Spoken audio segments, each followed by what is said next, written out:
Hey guys, this is Jay from Just My Ideas, and welcome back to another episode. What if you wanted to use your drone and capture lightning? A storm is coming your way. You've looked at the live map on your phone. You're trying to figure this out. How do you do it? Stay tuned, and we're going to talk about that today. JustMyIdeas.com. I've been talking to a few of you guys online in different forums, on Facebook, on YouTube, or whatnot, and I've seen some people that have actually pulled this off, and I actually have not totally done this yet, but what I wanted to do is kind of brainstorm with you on, okay, let's just say that we wanted to take our drone out. Obviously, we don't want to get it wet. We want to be safe about it. We want to capture the audio. Obviously, we want to do a full 4K video of it. And how is that going to work? Where do you go? What do you do? How do you do it? Well, let's start off by some of the first steps here. And one of the most crucial is, how are you going to capture the audio? Because if you are capturing audio on your drone, let's say you had a mic on this gimbal here, all you're going to be hearing is these propellers. So that's not going to be good audio. If you're trying to capture all the thunder and you're getting the lightning through the video and all that, how do you do that? Well, there's a couple of different options that we have, right? So on Amazon or whatnot, you could buy a cheap little lapel mic type of scenario.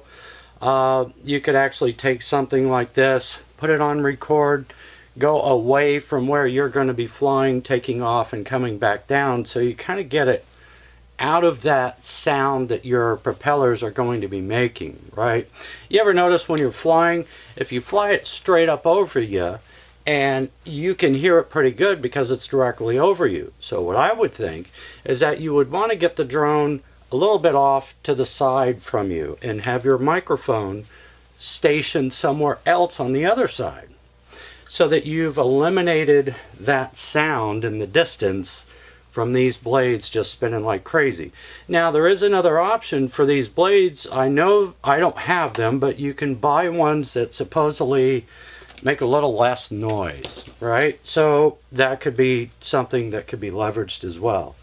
You could even use your cell phone, but chances are you're going to be using the cell phone in the controller with whatever DJI or any other drone that you have.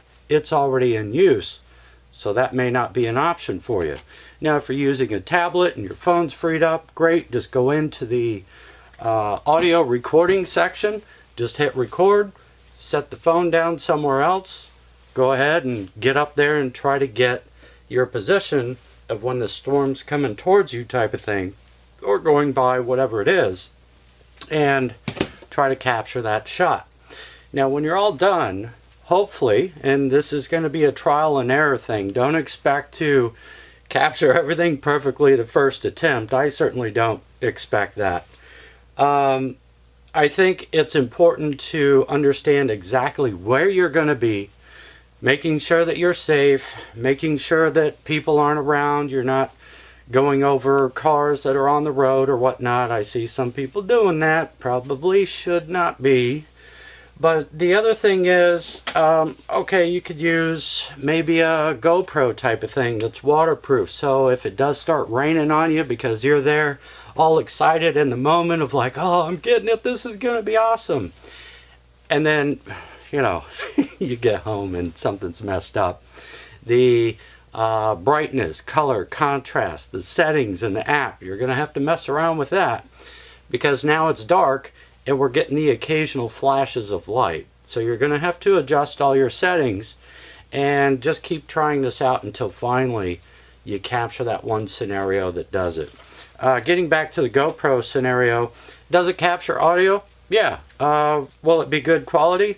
I don't know that many of these options are going to be real good quality audio, right? Unless you've got a nice camera like I've got a Canon I'm shooting with now. And if you had one of those directional mics not omnidirectional, directional, because you would want to point that mic directly at the target that you're going to be trying to capture, right? So you can get that full sound, the low rumbling sounds of the thunder or whatnot. That may be a better choice depending on what you have to work with. There's cheap little options of, little Bluetooth mics you could clip on, and some of them even have the earpiece or whatnot. I don't know. I'd just say try out these different scenarios and see what works out best. On mine, as you can see here, I've got some extras on it, so to speak.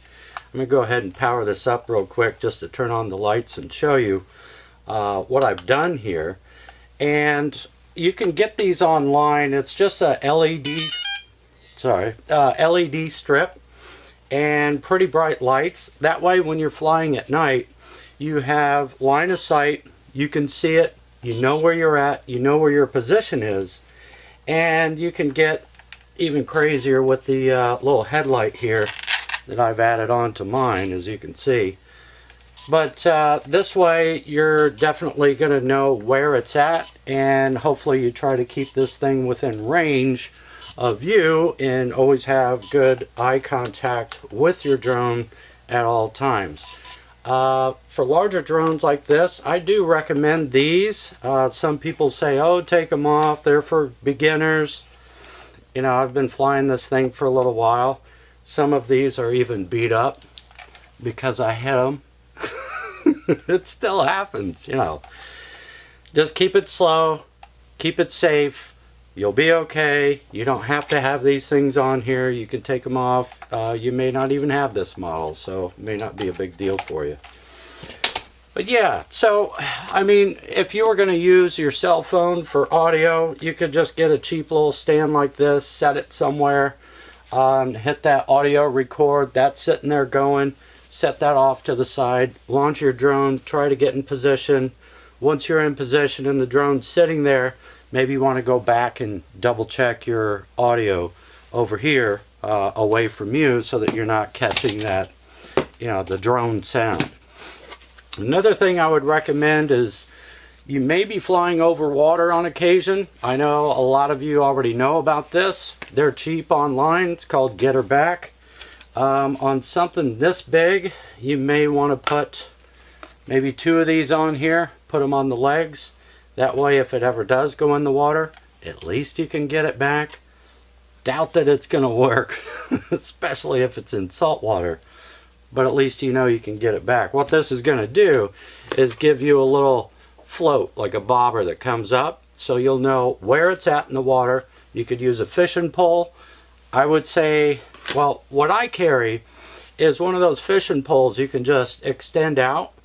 And it's just a little small thing. It doesn't have to be fancy or be able to pull in a shark or anything. It's just so that if this scenario happens, that in your car, on your motorcycle, whatever you're riding around on, you've got a fishing pole that you can extend out. You've got a medium-sized weight on there, and you have a treble hook. It's got the 3 hooks on it just to give you a better chance of when you're casting that thing out there and you're trying to catch your little bobber that's floating out there, that you're going to catch on to something and you'll be able to slowly pull that thing back in towards you, because chances are it's not going to be right where you can get access to it. So I hope that helps anybody that was looking at capturing those awesome Mother Nature shots of lightning and thunder and all of that. And I hope this gave you some inspiration so you can go out there and capture it. And I'm looking forward to see yours. Thanks again.